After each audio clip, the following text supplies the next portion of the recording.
Derapur block से है, ये तो हमारा स्थानीय परिचय है। दूसरा परिचय यह है कि इस विद्यालय से जो अध्यापक है वहाँ पर नवीन दीक्षित जी, उन्हें जिले स्तर पर ही नहीं राज्य स्तर पर भी और अंतर्राष्ट्रीय स्तर पर इनके यहाँ के बच्चों ने प्रतिभागिता की है और मेडल ले लेकर के आए हैं। और जो हमारे सर हैं नवीन दीक्षित जी, ये राज्य अवार्डी हैं और नित्य नई गतिविधियां संपादित कराते हैं। तो इस बच्ची के अंदर जो भी प्रतिभा आई है इतनी मुखर वक्ता के रूप में आप सबके सामने प्रस्तुत करेगी। इससे आप यह भी जानेंगे उनके विद्यालय और इन बच्चों ने उन राज्य अवार्डी अध्यापक के द्वारा कैसे कितना कुछ सीखा और सीख कर कैसे मंच पर आए। स्वागत है बेटा आपका। मैं सभी सम्माननीय उपस्थित अतिथिगण एवं समक्ष निर्णायक मंडल एवं समक्ष शिक्षकगण, मैं अंशिका कक्षा 7 यूपीएस सिद्धवरा डेरापुर कानपुर देहात से आप सभी को नमन करती हूँ। परस में हिंद दिल में फहराए हुए हैं हम, कि माता पिता से अंशिका नाम रखवाए हुए हैं हम। मीना मंच के द्वारा नारी सशक्तिकरण की अलग जगाए हुए हैं हम। वह मेरे बदलाव की कहानी सिद्धवरा डेरापुर कानपुर देहात से आए हुए हैं हम। जब मैं छोटी थी तो मैं एक दिन बगीचे में खेल रही थी, तो वहाँ पर एसडीएम साहब जी दीपाली कौशिक जी की बैठक हुई उसी बगीचे में। तो मैं खेलते खेलते वहाँ पर पहुँची, तो उन्हीं की बैठक में एक दीदी बैठी थी। हमने उनसे पूछा कि दीदी ये कौन है और ये क्या बता रही है। तो एसडीएम जी दीपाली कौशिक जी स्वच्छता व शिक्षा के बारे में बोल रही थी। तो दीदी ने हमें बताया कि अंशिका, ये एसडीएम जी दीपाली कौशिक जी हैं, ये हम सभी को शिक्षा व स्वच्छता के नियम बता रही हैं। हमें इनकी बातों को बड़े ही ध्यान पूर्वक से सुननी व समझनी चाहिए। मैंने बिल्कुल वैसा ही किया। फिर मैं जब घर गई, मैंने घर जाकर सारी बात अपनी माँ को बताई। मेरी माँ मुझसे खुश हुई और दीपाली कौशिक जी से भी, क्योंकि उन्होंने मुझे ये भी बताया था कि वो अपनी दीदी से प्रेरित हुई है और वो पहले लेक्चरर बनी है और फिर एसडीएम बनी है। यह बात मुझे बहुत अच्छी लगी।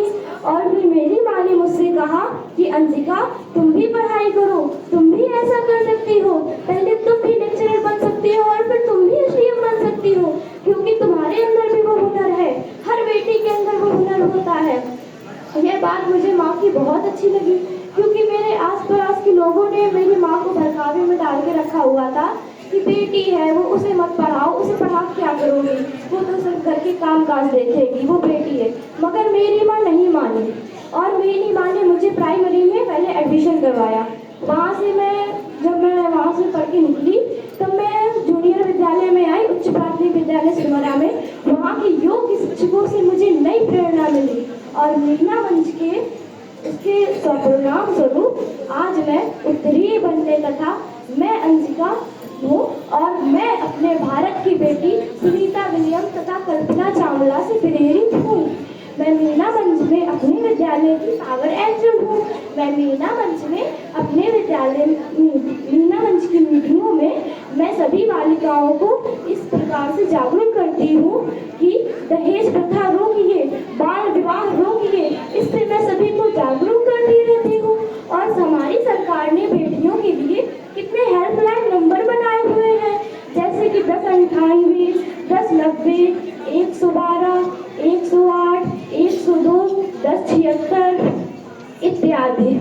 और हमारे देश की बेटियों के लिए इतने सारे हेल्पलाइन नंबर हैं, तो बेटी कुछ भी कर सकती है। जैसे कि वो कल्पना चावला है, यहाँ पे आज राष्ट्रपति भी तो आज महिला ही है। महिला कुछ भी बन सकती है। अनुच्छेद 275 300 से बेटा बेटी में भेदभाव करना दंडनीय अपराध है।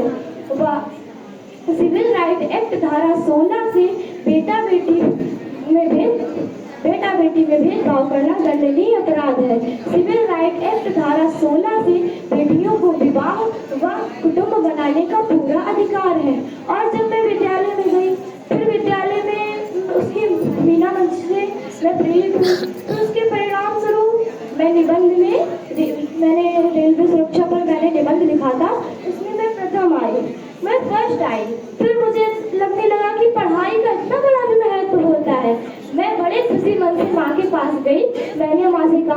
माँ देखो मैं फर्स्ट प्राइज लाई हूँ। मेरी माँ मुझसे खुश हुई और बोली, हाँ बेटी अभी तो तुम इतना ही लाई हो, अब और भी तुम ला सकती हो। फिर मैंने वन विभाग से डीओ सर ने नमभूमि दिवस पर उन्होंने मुझे चित्रकला में प्रथम पुरस्कार से सम्मानित किया और वहाँ के रूरा के स्टेशन मास्टर ने मुझे निबंध व चित्रकला में दोनों में प्रथम पुरस्कार से सम्मानित किया। और ऐसी जगहों में मैं जीतती चली आई हूँ। और फिर मुझे आज पता चल रहा है कि पढ़ाई का कितना बड़ा महत्व होता है। पढ़ाई से इंसान क्या क्या नहीं कर सकता है। पहले तो लोग मंच पे आने से डरते थे, मैं भी डरती थी। मैं मंच पे जब हमारे विश्वविद्यालय में शनिवार को वीणा मंच का प्रोग्राम होता था तो मैं मंच पे नहीं जाती थी। मैं मैम से बोलती थी, मैम मैं मंच पे नहीं जाऊंगी, मुझे बहुत डर लग रहा है।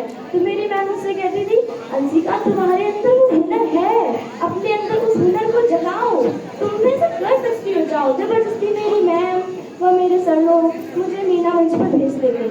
मंच पर जाकर जब मैं बोलने लगी, बोलते बोलते, और आज मैं इसी मंच पर खड़ी हूँ और आप खुद ही देख सकते हैं मैं कैसे निडर होकर बोल रही हूँ। अगर मेरे विद्यालय में वीणा मंच का प्रोग्राम ना कराया जाता होता तो आज मैं यहाँ पर बोल सकती? आप लोग बताइए। इसी के साथ मैं अंशिका अपनी वाणी को विश्राम देती हूँ। धन्यवाद। लेकिन हाँ, मैं मंच पर से जाने से पहले आप लोगों को एक शायरी सुनाना चाहती हूँ। क्या आप लोग सुनना चाहेंगे? केसरिया सफेद